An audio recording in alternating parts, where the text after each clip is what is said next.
Welcome to Home for the Holidays Revisited. I'm Carla Fitzsimmons. Throughout this hour, myself and my co-host Vic Folliott will bring you stories filled with Christmas magic, good tidings, and celebrations. Sit back, relax with a cup of hot chocolate, maybe enjoy a few cookies as we take a look at some popular holiday traditions. Have you ever wondered why we decorate a Christmas tree or write letters to Santa Claus? Join us as we unwrap the origins behind some of our holiday traditions. It's Christmas from A to Z.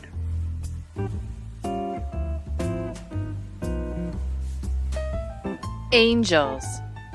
The tradition of setting an angel atop the Christmas tree symbolizes the angels who appeared in the night sky in Bethlehem to announce and rejoice in Jesus' birth. Bells. Ringing bells to commemorate a holiday is a long-standing practice in the Christian church. Their light and angelic sound makes them the perfect addition to many festive tunes. Candy canes. How do you quiet a cathedral full of chatty children? Well, with candy, of course. As the story goes, a German choir master, seeking to quell the noisy youngsters, requested sugar sticks from a local candy maker. He asked for a crook at the end as a nod to the shepherds visiting baby Jesus. This also was to justify candy in church. Drummer boy. The story of a poor little drummer boy summoned to play at Jesus' birth, offering the baby the only thing he could, the gift of music. Eggnog, a festive favorite by many. Though the concoction has been around since the Middle Ages, it's associated with Christmas and can be traced back to the 1700s. If you're looking for the right day to indulge in this creamy cup of goodness, we would suggest Christmas Eve. It's National Eggnog Day. Fruitcake. This dessert has been a punchline for many jokes over the years. The cake is made of candied or dried fruit, nuts, and spices. How does Santa travel around the world in just one night? Well, planning ahead helps. Quantum physics, magic, and the team from NORAD.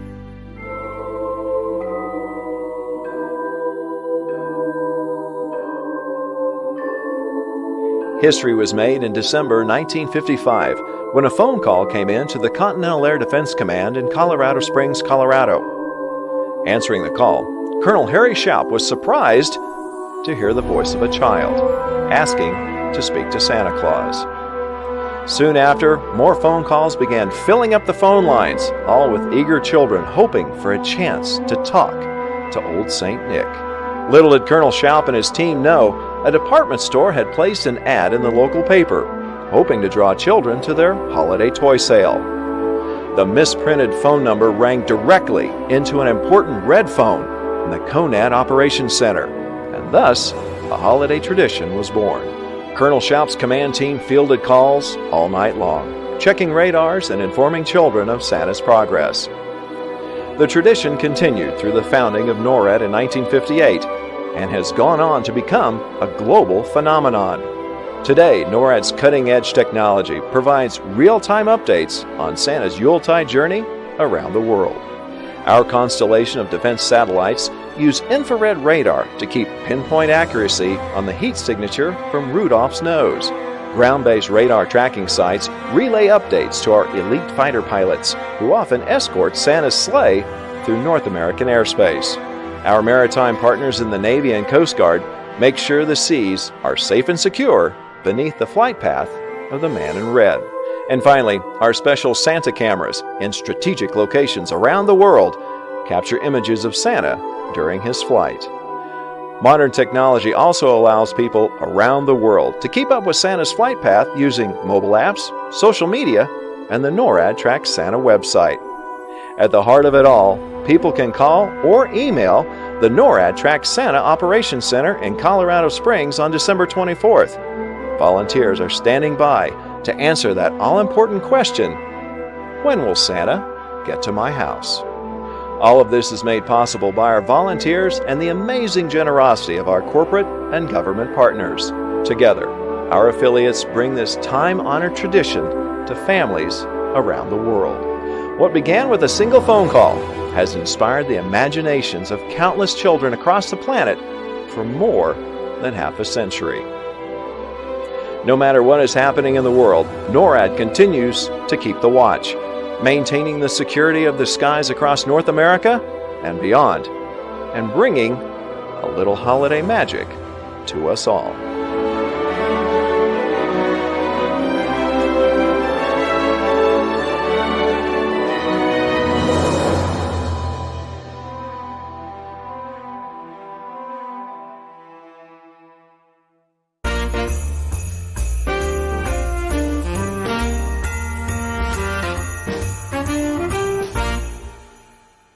Ever wondered where the Advent calendar tradition came from? Well, the religious Advent season, celebrated by Christians, technically starts 4 full weeks before Christmas. The popular Advent calendars usually begin on December 1st and dates back to the 19th century. The tradition was first started by German Protestants who lit candles or made chalk marks on doors every day during the month of December.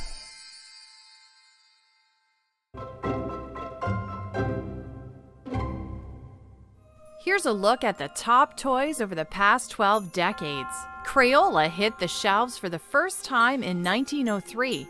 A box of 8 classic colors sold for a nickel. One of the earliest Christmas toys is a miniature version of the first car to be manufactured for the everyday family, a Model T Ford. In the early 1900s, the wooden rocking horse became popular across the US and Canada. Joshua Lionel Cohen designed his first train as a window display and not a toy. But when customers inquired about buying it, he knew he had a business. Raggedy Ann was created by a cartoonist after his daughter handed him a worn-out rag doll. He brought new life to the tattered toy by drawing a face and giving it a name. 3 years later, books and dolls were sold. After news spread that U.S. President Theodore Teddy Roosevelt refused to shoot a bear while on a hunting trip, the concept for the teddy bear was born. A New York businessman displayed a tiny, soft stuffy of a bear cub in his shop's window with the sign, "Teddy's Bear." The Joy Buzzer was invented in 1928 by the same inventor of Snake in a Can and the Exploding Cigar. Radio Flyer is best known for their popular red toy wagon. But did you know the founder was a craftsman who made phonograph cabinets and built the wooden wagon as a way to carry around his tools? Construction toys became popular. Tinker toy creator Robert Pettit was inspired by watching children play with pencils and spools of thread. The yo-yo is still a popular toy today, but in the 1920s, kids could be spotted playing with this simple and entertaining toy. Just 2 to 4 inches tall, Army men were sold in bulk. Time magazine ranks this action figure as one of the 13th most popular toys of all time. The most popular board game of all time actually started out as the landlord's game, to shine a light on economic imbalance. America's little darling, Shirley Temple, got her own doll in 1934, and it became a big hit. The Viewmaster gained popularity in 1939. This device turned slides into 3-dimensional images. Have you ever played with a magic 8-ball? Signs point to yes. It was created by the son of a clairvoyant. Originally called crisscross words, Scrabble gained popularity in the 1940s and is still going strong today. Did you know Slinky was created after a box of coils was accidentally knocked over? The inventor couldn't believe his eyes as the springs seemed to walk. Wanting a 3-dimensional doll for her daughter to play with, Ruth Handler created Barbie, an invention that went on to be the biggest-selling fashion doll of all time. Before he became a movie star in Toy Story, Mr. Potato Head was invented by George Lerner, who thought that kids would play with food if it had an expressive face. The inventor of Play-Doh came up with the idea after discovering that modeling clay was too hard for children to manipulate in their hands. Malleable wallpaper cleaner was developed into Play-Doh. Chatty Cathy was the second most popular doll of the decade, just behind Barbie. Pull her talking string and she would say one of 11 programmed phrases. The working toy oven was invented in 1963 and thrilled little bakers everywhere. It used two 100-watt incandescent light bulbs to bake mini cakes. Created by an electrician, Etch-a-Sketch sold 600,000 units in 1960. G.I. Joe was the doll for boys. This action figure was created in the midst of the Cold War. G.I. Joe was modeled after American soldiers of World War II.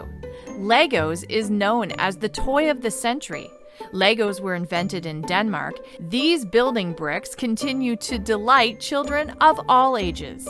Pet Rock was marketed as a real-life pet. Pet rocks were sold in custom cardboard boxes with air holes. Originally called the Magic Cube, Erno Rubik created the device to explain 3D geometry. Stretch Armstrong, the corn syrup-filled action figure, could stretch from its original size of 15 inches to over 4 feet. Cabbage Patch Kids were created as an art project by student Xavier Roberts in 1976. The dolls were an art exhibit at an art and crafts show. 2 years later, he began selling his sculptures with an adoption fee of $40. By 1983, more than 3 million Cabbage Patch Kids had been adopted. Care Bears were originally used as greeting card characters before becoming plush teddy bears with their own TV specials. Transformers started as a toy in 1984 and has developed into a media empire with characters that morph from vehicles into robots. No one realized how popular the 1995's Toy Story would become. Certainly not Think-A-Way toys. They failed to make enough Buzz Lightyears for Santa to deliver to all the boys and girls that year. Santa had to go to infinity and beyond to fill that wish list. Furby is a mix between a hamster and an owl and was the hit of the 1998 holiday season. Furby spoke Furbish and eventually spoke some English. Tamagotchis became one of the most popular toys of the 1990s. The keychain-sized version of this was easy to carry and allowed you to interact with others who had a Tamagotchi. Teenage Mutant Ninja Turtles were the original action figures of the 1980s and 1990s. Many parents weren't fans of these dolls, but Bratz sold more than 1 million products within the first 5 years.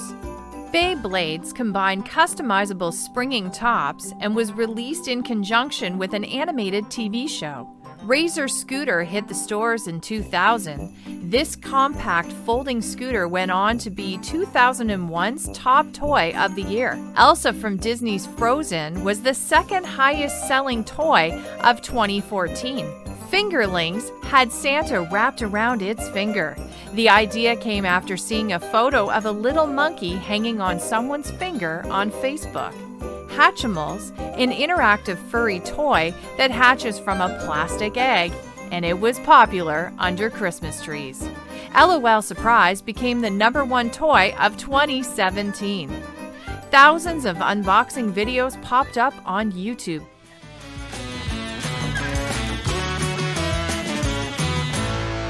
Most of us, at one time or another, have tried our hand at building and decorating a pre-cut gingerbread house.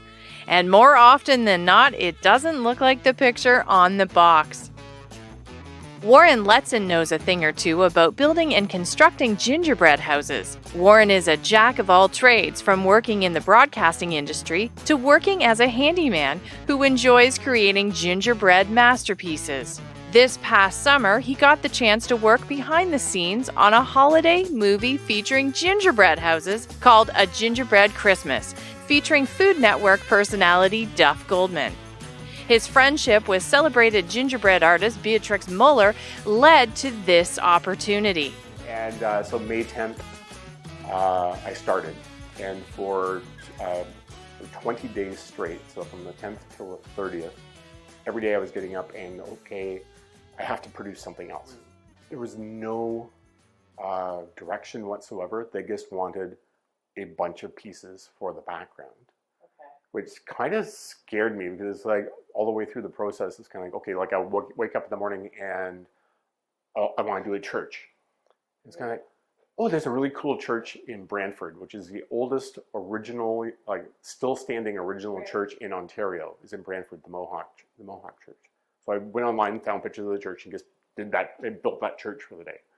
Then the next day, it's like, I want to do the covered bridge. So I did the covered bridge from West Montrose, or a truncated version of it. But every day I was just coming out and just constantly and trying to make it not look like the same person did them all. Because that would be a challenge too, because it's supposed to be different. A bunch of people, yeah, it's supposed to be a bunch of different people that made these things. So I had to kind of go, okay, what, like pushing myself to do things that I wouldn't usually do.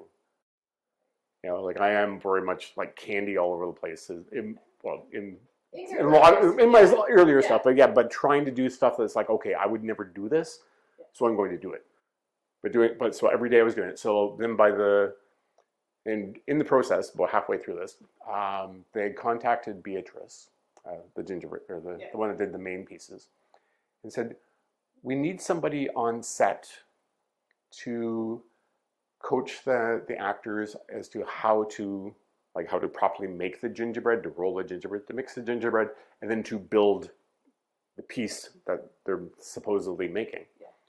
And they asked Beatrice, could you come down earlier for the 31st and be on set to help coach them along? And she said, do you want the gingerbread or do you want me in Montreal? Because I can't do both.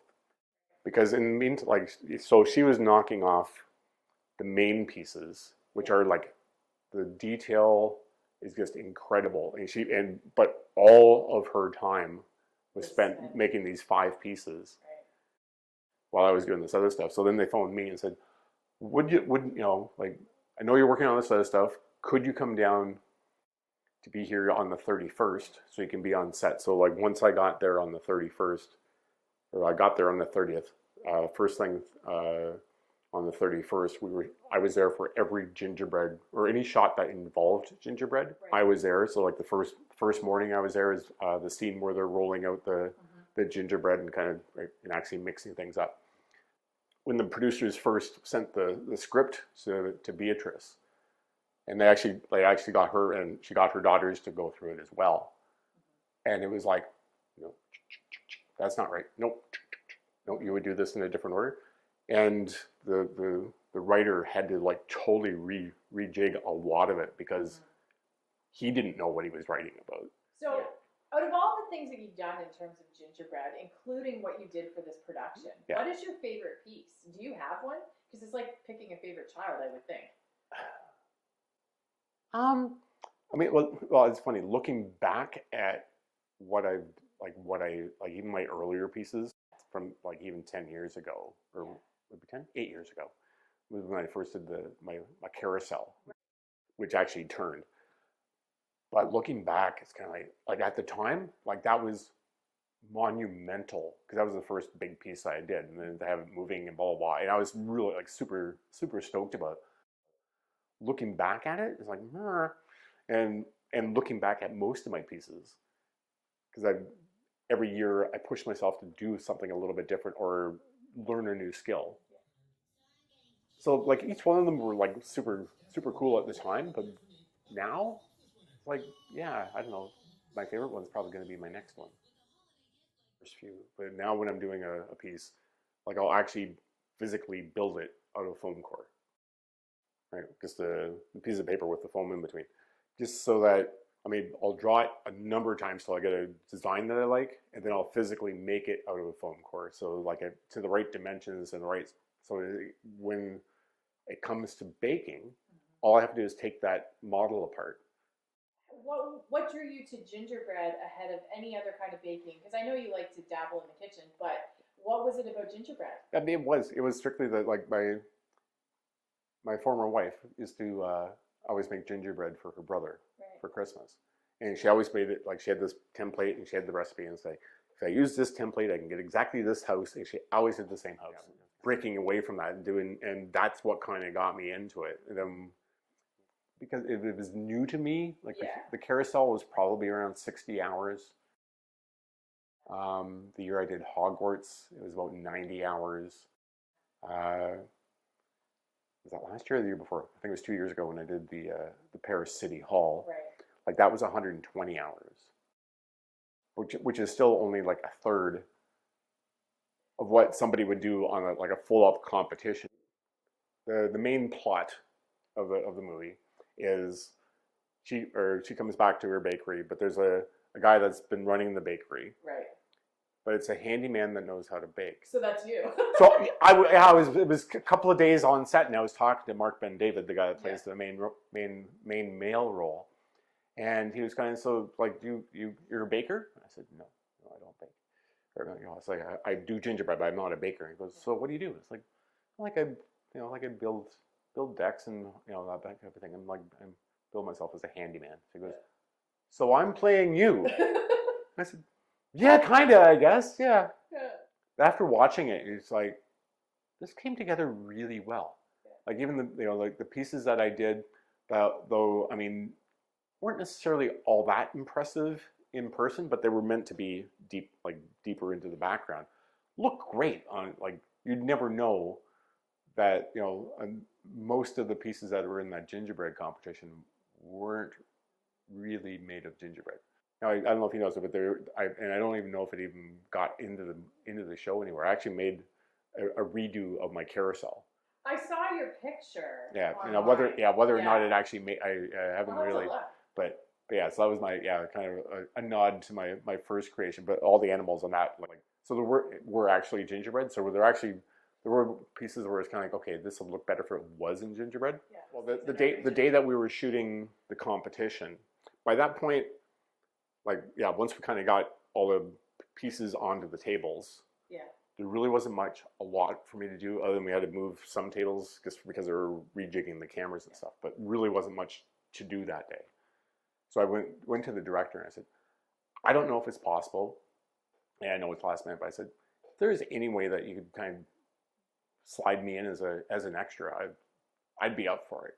Yeah. And he was, yeah, sure, whatever. And just kind of brushed it off. And I went, okay, that's not going to happen.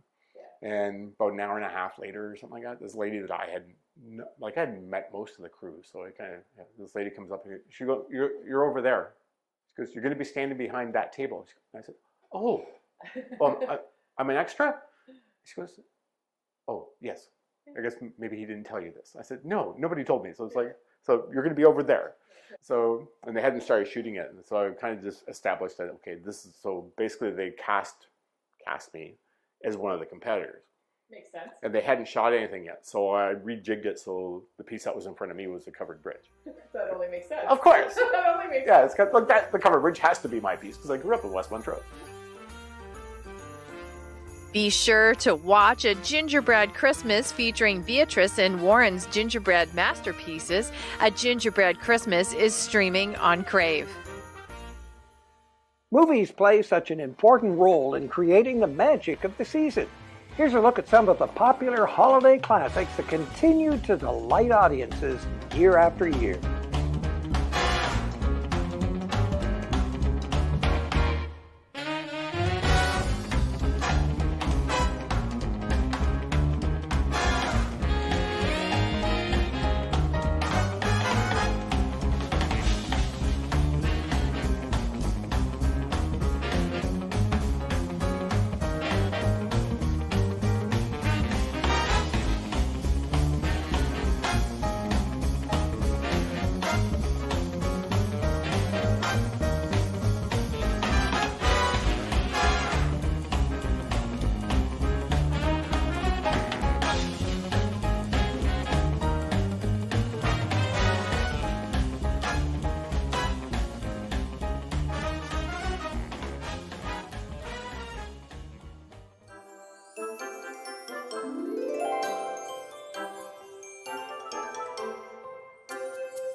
Gingerbread Men. It was made popular by a folktale about a gingerbread man's escape from various pursuers and his eventual demise between the jaws of a fox. The cookie dates back to the 15th century.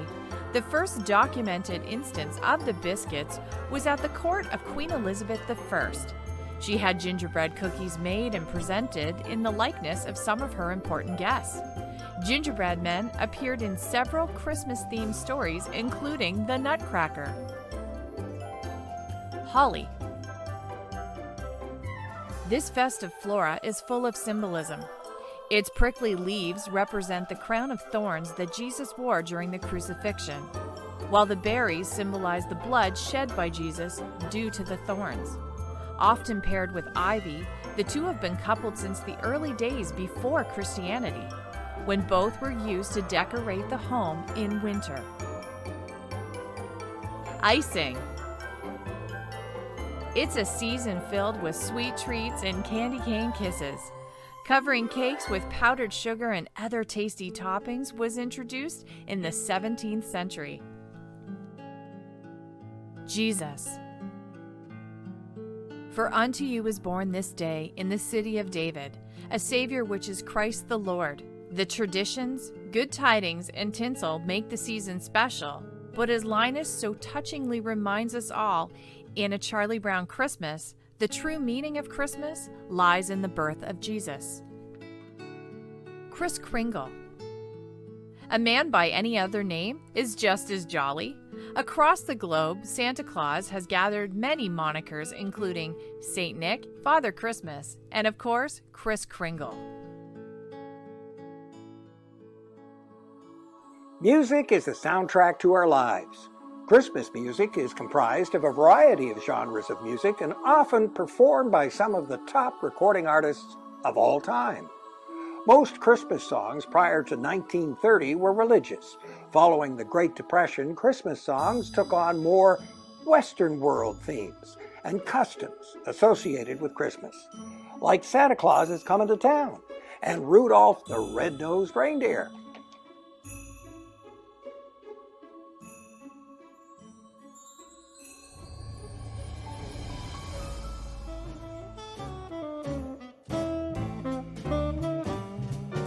You better watch out, better not cry, better not pout, I'm telling you why. Santa Claus is coming to town.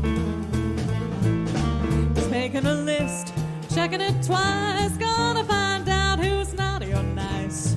I started singing really early. I loved watching musicals growing up, like The Wizard of Oz and The Sound of Music, and my parents say I was singing along at like age 2 and like singing in tune and knew all the words and all that stuff.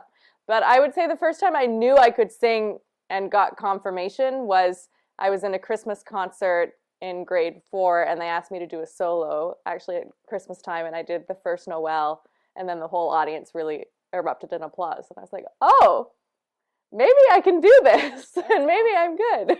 So, and from there it was kind of, you chase that feeling ever since, right? Meet Mary-Catherine Pazzano, an incredibly talented jazz vocalist who just released her first Christmas album titled Christmas Live at the Jazz Room. Mary-Catherine is also the music director with the Waterloo Regional Police Chorus and joined Scottish-Canadian tenor John McDermott for a duet at a recent Christmas concert. She joined me for a sit-down interview to talk about her latest album and her career. Take a listen. I was singing all throughout high school and then started taking private voice lessons around age 17, and I knew for sure I wanted to study music, so I did my undergraduate degree in voice. And then from there, I really wanted to start moving into jazz. So I started working with jazz bands, and that's kind of how I started to make a name for myself, as people started identifying me as a jazz singer. And from there, it kind of took off, and I've been doing that professionally for about 10 years now. Wow. But what I love about it is you can put your own spin on it, and you don't have to follow what's on the page.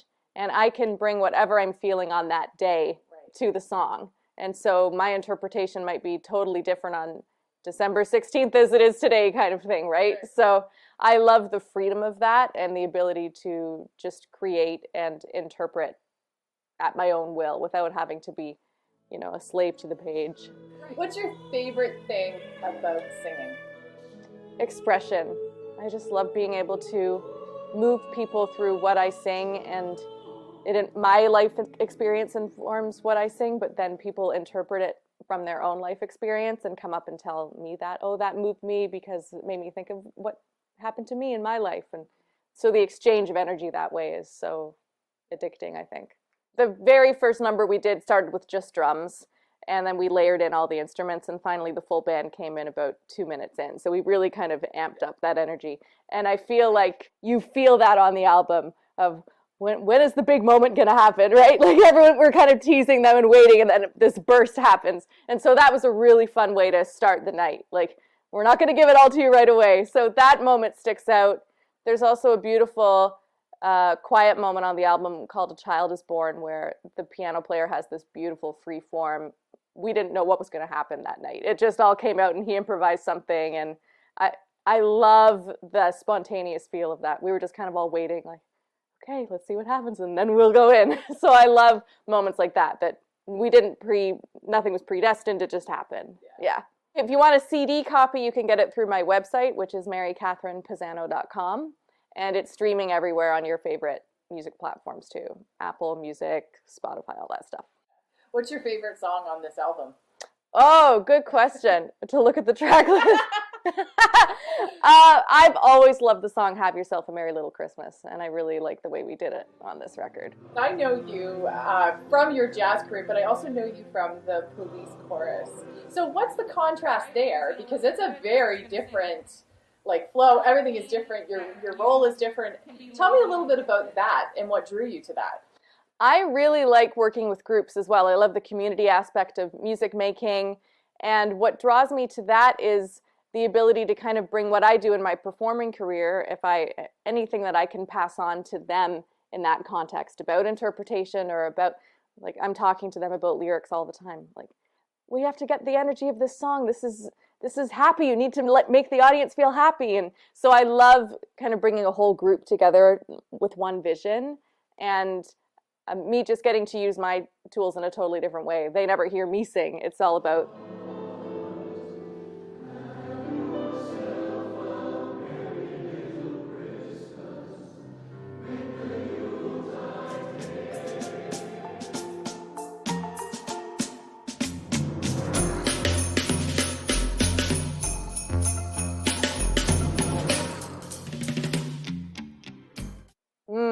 probably O Holy Night.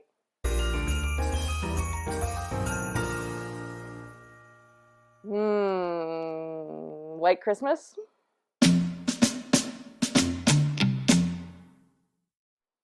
Hot chocolate, maybe with a little Baileys in it. Mine too.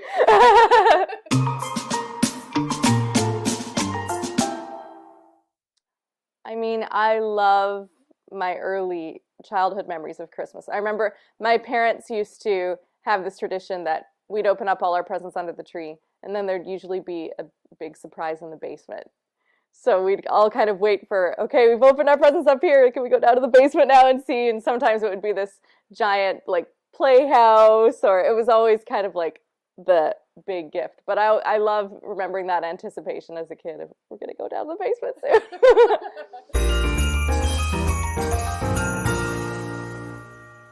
I think just good old-fashioned turkey. I love a turkey dinner.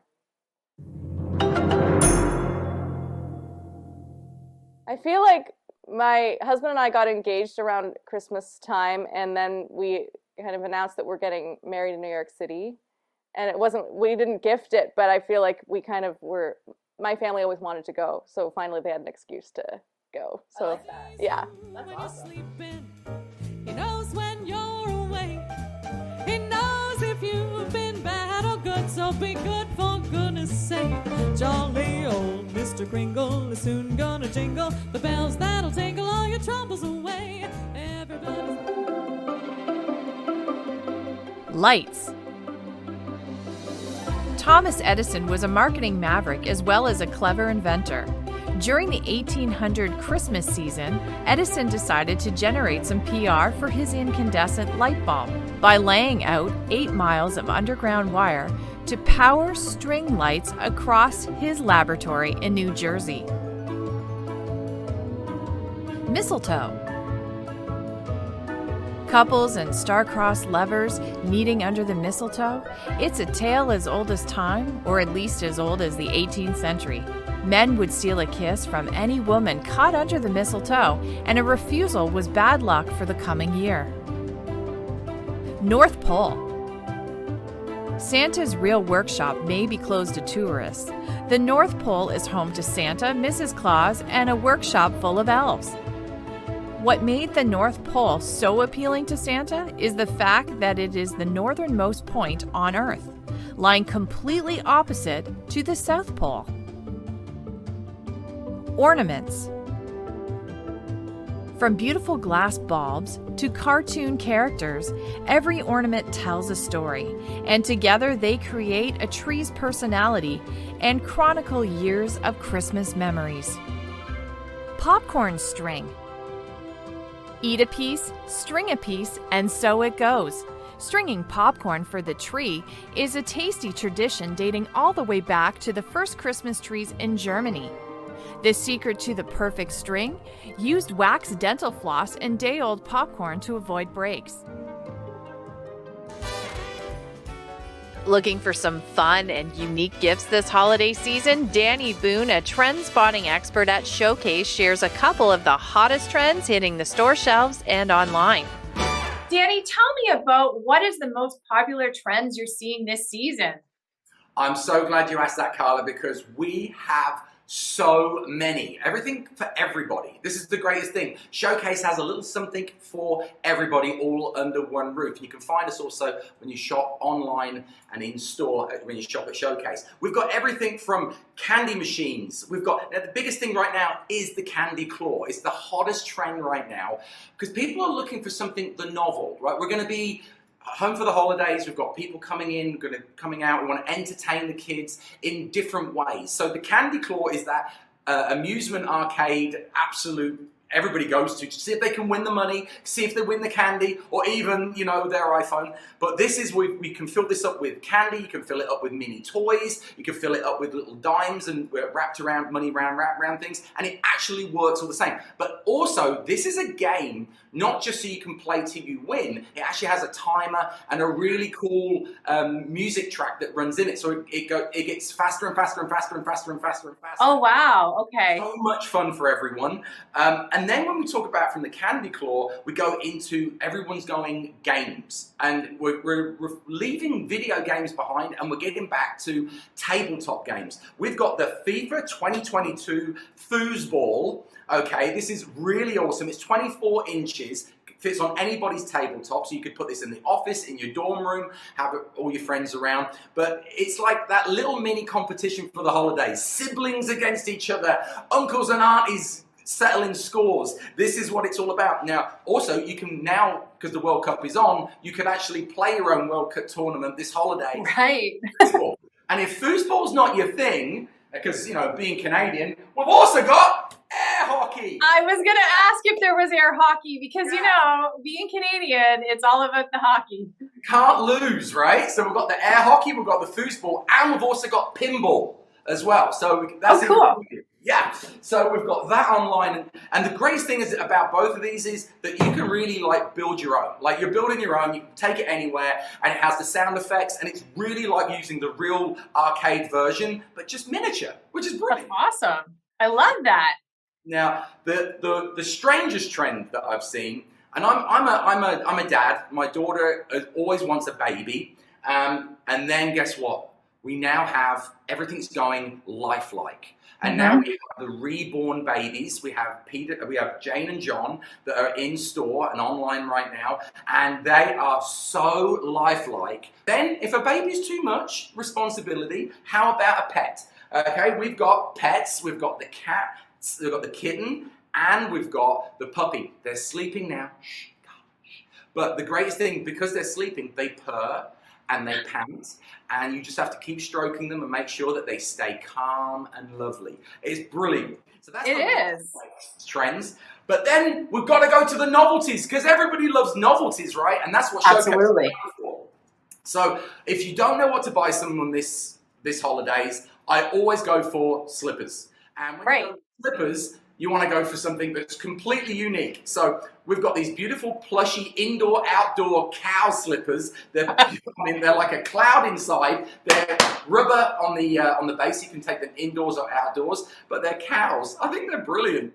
They're awesome. I could go for that. I grew up in the country. I could put some cows on my feet. Great. But then if cows are not your thing, and my kids love sharks, we've got shandals. These are composite rubber, indoor, outdoor, perfect for, basically people call them pool sliders, right? You can go indoors and outdoors with them. I gotta say, they are the perfect gift if you don't know what to get somebody, because everybody loves a pair of slippers.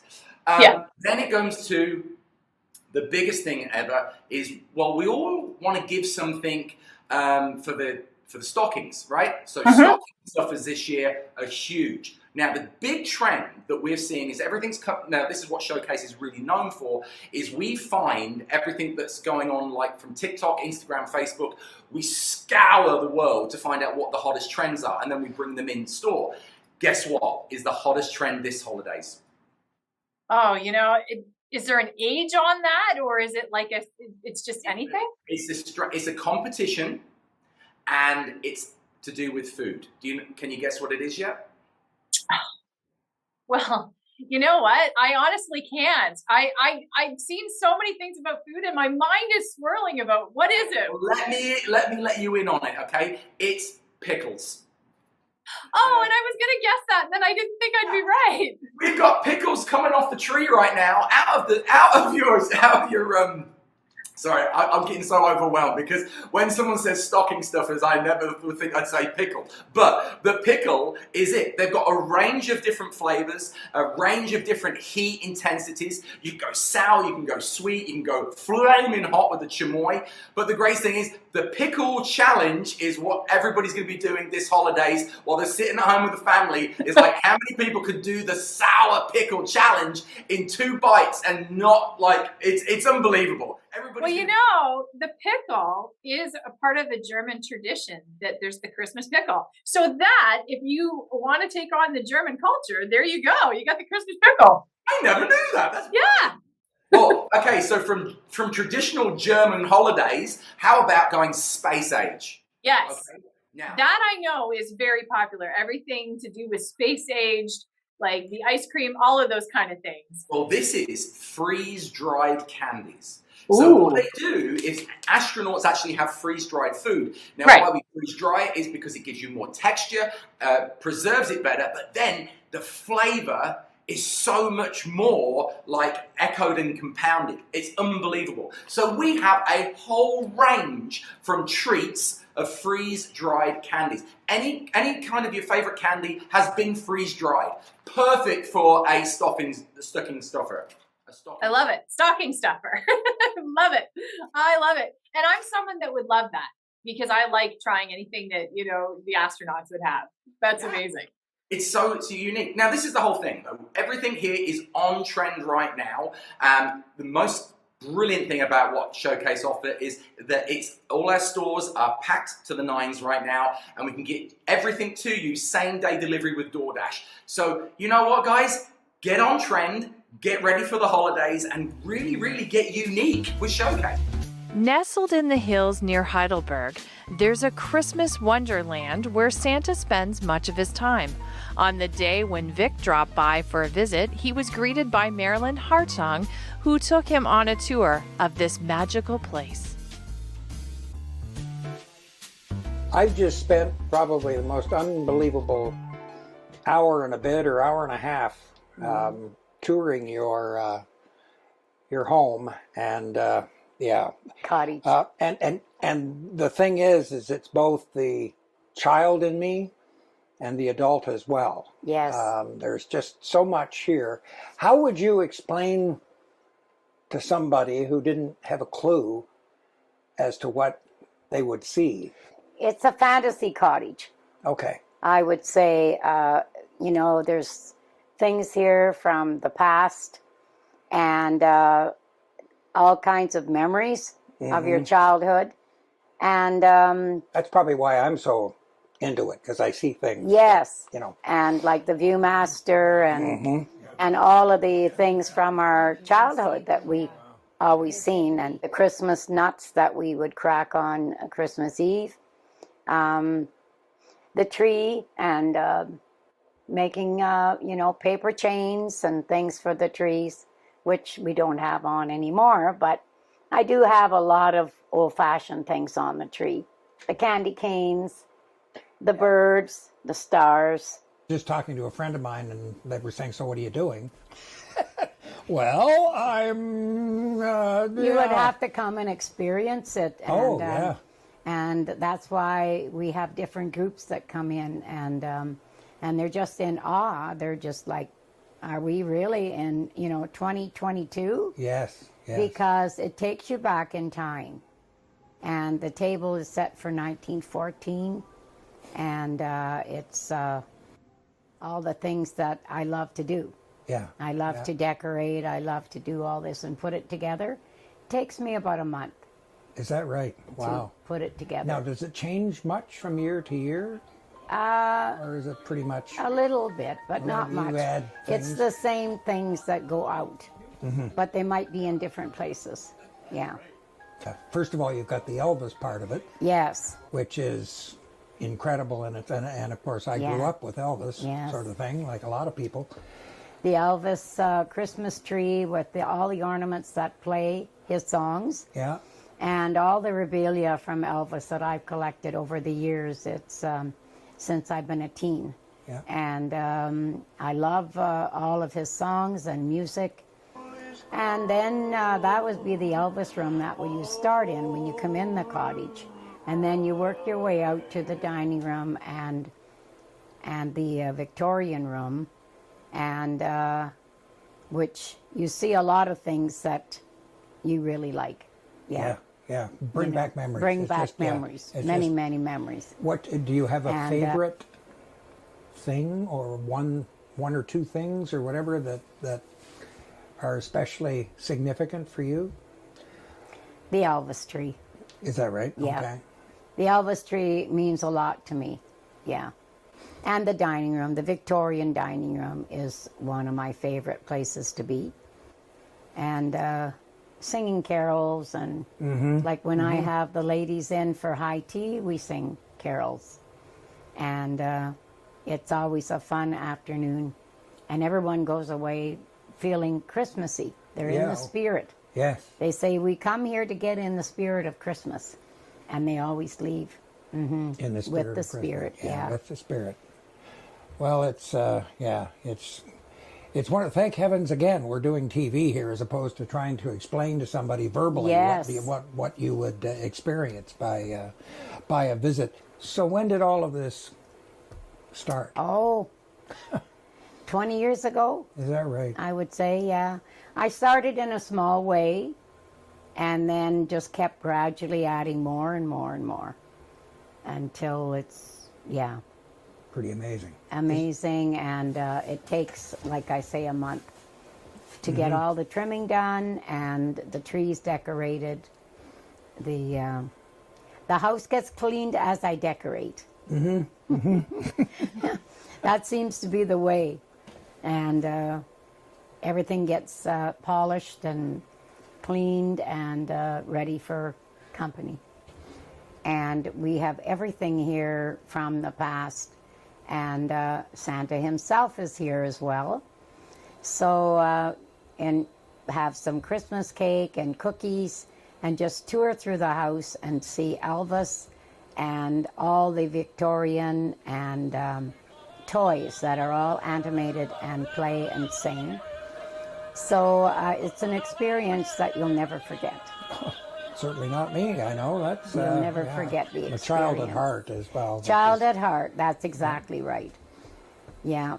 Although again, it's one of those things where you would come at any age. Yes. And be able to relate. Any to, age. Yeah. You're a child again when you Yeah. get here. Yeah. So how would somebody do that? Do they have to be a part of another group that have already been here before, or? Yeah, word of mouth. Yeah. You know, and one person tells another, oh, you should go and see what Marilyn has done to the cottage. And they call me or text me and say, are we available to come? So I always say yes, I'll book you in a time. And it's all for the children. I collect toys for the children. So your price of your tour is a gift for a boy or a girl.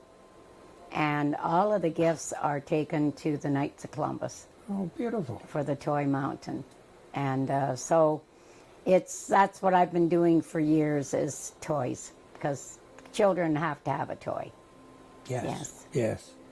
Do you have places that you kind of look around for things? Are you still active in collecting more stuff, or is it more? Sometimes I look at the antique stores and look at things.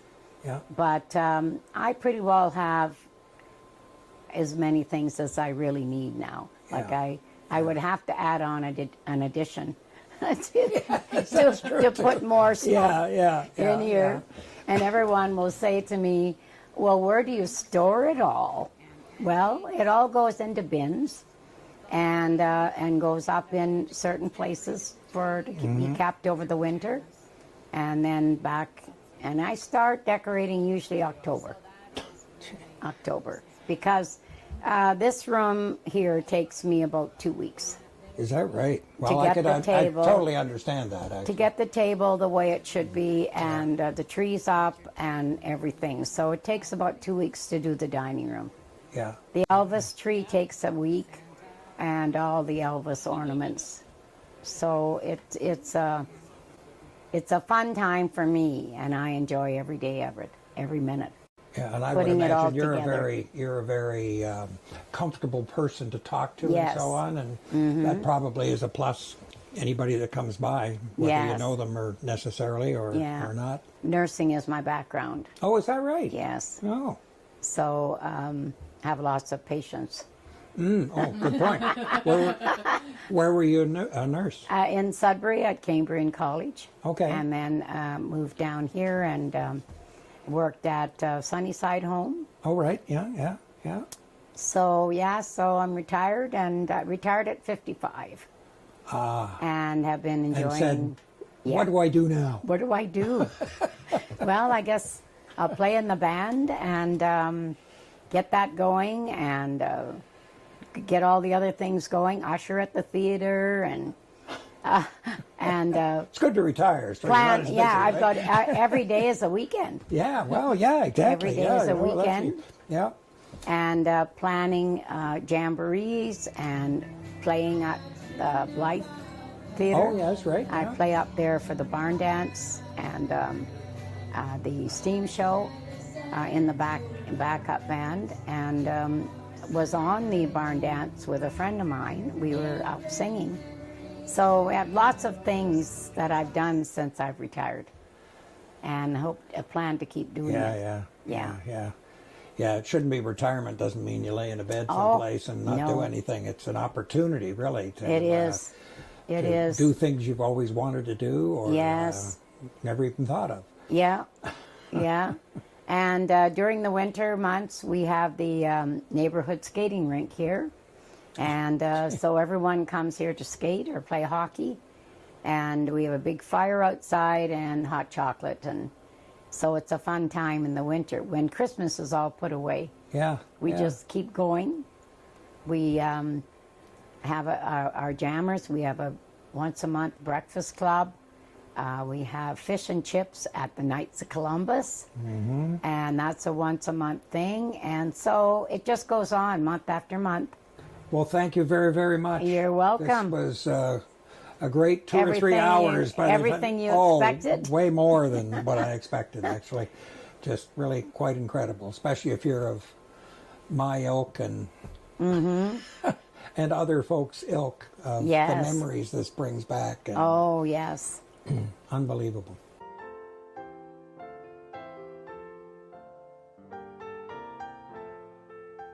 Questions.